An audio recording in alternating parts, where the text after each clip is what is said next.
Zee 24 तास एक पाऊल पुढे. नमस्कार मंडळी, मी जयंती. या विशेष कार्यक्रमात तुमचं स्वागत करते. आई म्हणोनी कोणी आईस हाक मारी, ही हाक येई कानी मज होई शोककारी. असे श्यामचे उद्विग्न भाव आजही आपल्याला आठवतात. ते श्यामच्या आईनं केलेल्या संस्कारामुळेच. 6 मार्च हा दिवस त्याच आईच्या साठीचा.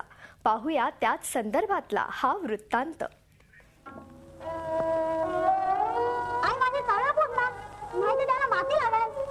कशाने रे माझा पदर ओला झाला? तुझ्या ओठाने. असा हत्तीस की नाही तू?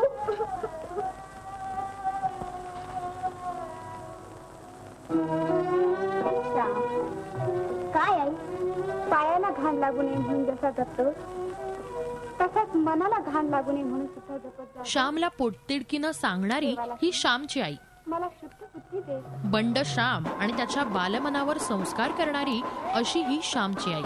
साने गुरुजींच्या लेखणीतून जन्मलेली आणि आचार्य अत्रे यांच्या उत्कृष्ट दिग्दर्शनानं पडद्यावर साकारलेली अशी ही श्यामची आई.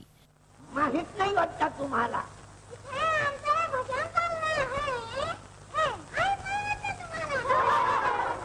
खरं तर साने गुरुजींचं श्यामची आई हे पुस्तक पहिल्यांदा प्रकाशित झालं ते 1935 साली. साहित्यातील एक अनमोल ठेवा म्हणूनच या पुस्तकाकडे पाहिलं जातं. श्यामची आई हा साने गुरुजींच्या बालपणीच्या आठवणींचा एक सोहळाच आहे. अर्थात गुरुजींच्या साऱ्या आठवणीच सुखद नव्हत्या. उलट साने गुरुजींचं बालपण खूपच खडतर होतं. त्या खडतर काळातही आईनं लहानग्या श्यामवर केवळ प्रेमाचाच वर्षाव केला नाही, तर कोणत्याही खडतर प्रसंगातून जाताना आपलं चारित्र्य शुद्ध ठेवून बाहेर कसं पडायचं याचं शिक्षण त्याला दिलं. आणि म्हणूनच श्यामची आई ही एका अर्थानं त्या काळात संस्कार शाळाच होती. शाळा कसली, ती गुरुजींचं एक विद्यापीठच होतं. तुमच्या वडिलांचे चिरंजीव ना तुम्ही. साने गुरुजींनी स्वातंत्र्याच्या चळवळीत तुरुंगात गेल्यानंतर हे पुस्तक लिहिलं. वनमालाबाईंनी उभी केलेली श्यामची आई आणि माधव वझे यांनी जिवंत केलेला श्याम.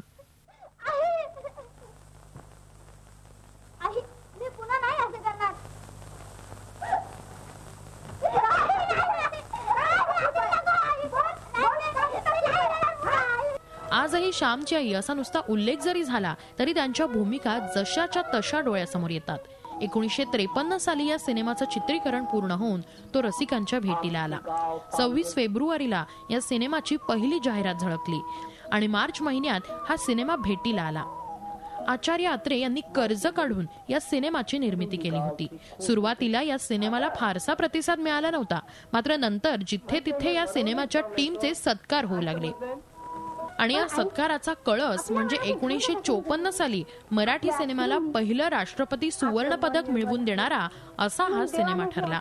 आणि मग श्यामच्या आईनं मागे वळून पाहिलंच नाही.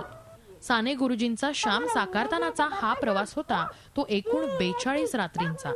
कोकणातलं श्यामचं घर, गरिबीचं पण अत्यंत प्रेमळ असं वातावरण, श्यामवर त्याच्या आई इतकंच प्रेम करणारे पण प्रसंगी वज्राहूनही कठोर होणारे त्याचे वडील, आजी अशी अनेक पात्र गुरुजींनी आपल्या भावमधुर शैलीत जिवंत केली. इकडे संध्याबिंदा करीत होतात की नाही? आणि हे रे काय डोके किती वाढले तुझे? इकडे हजाम बिजाम मिळत नाहीत वाटतं दापोलीला. डोक्याचा नुसता कावळा करून टाकला असतो. आई अर्थातच श्यामला मनापासून जीव लावणारी पण तरीही शिस्तीचे धडे देताना वडिलांइतकीच कठोर होणारी. कधी श्यामला आपल्या आईच्या या शिस्तीचा, तिच्या कठोरपणाचा रागही यायचा. पण पुढच्याच क्षणी आईच त्याला समजावून सांगायची. हे सगळं आपल्या मनाचा ठाव घेणारं असंच होतं.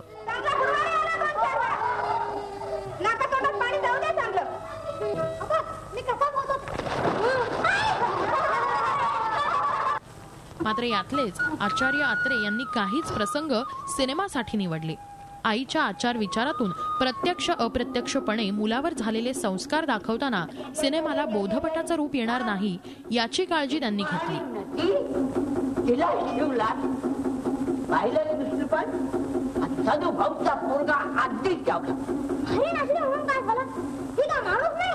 श्यामचं बालपण काहीसं वेगळ्या नजरेतून त्यांनी स्वतः पाहिलं आणि त्याचंच एक उदाहरण म्हणजे सिनेमातलं हे गाणं. मोठ्या मोठ्या मिशा, मोठ्या मोठ्या मिशा, डोळे एवढे एवढे लाल, नंतर देता पत्ता नाही खप्पड दोन्ही गाल, नंतर देता पत्ता नाही खप्पड दोन्ही गाल. शाळेमधल्या पोरांना हा वाटे दुसरा यम, छम छम छम छम छम छम. सिनेमात व्यंगात्मक शैली साकारलेली दुर्वीच्या आजीची व्यक्तिरेखा ही आचार्य अत्रे यांच्याच कल्पनेतली. त्यावेळी हा बारक्या कणकीच्या आड जाऊन पडला.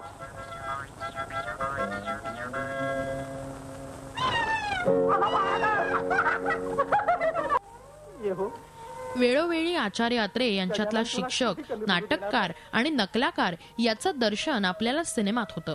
आणि म्हणूनच हसत खेळत अशा वातावरणातून क्षणाला कलाकारांच्या सहज अभिनयाची साथ होतीच, मात्र त्यातही मोलाची साथ होती ती संगीतकार वसंत देसाई यांची. भरजरी गो पितांबर तिला भाडलो, द्रौपदीचे बंधू शोभे नारायण, द्रौपदीचे बंधू शोभे नारायण.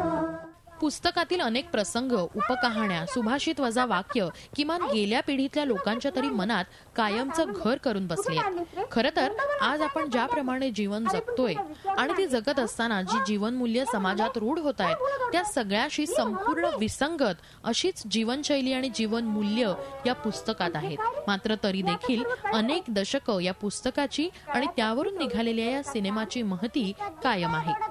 आणि हेच खरं वैशिष्ट्य आहे साठीच्या श्यामच्या आईचं. झी24 ताससाठी ब्युरो रिपोर्ट, मुंबई. झी 24 तास, एक पाऊल पुढे.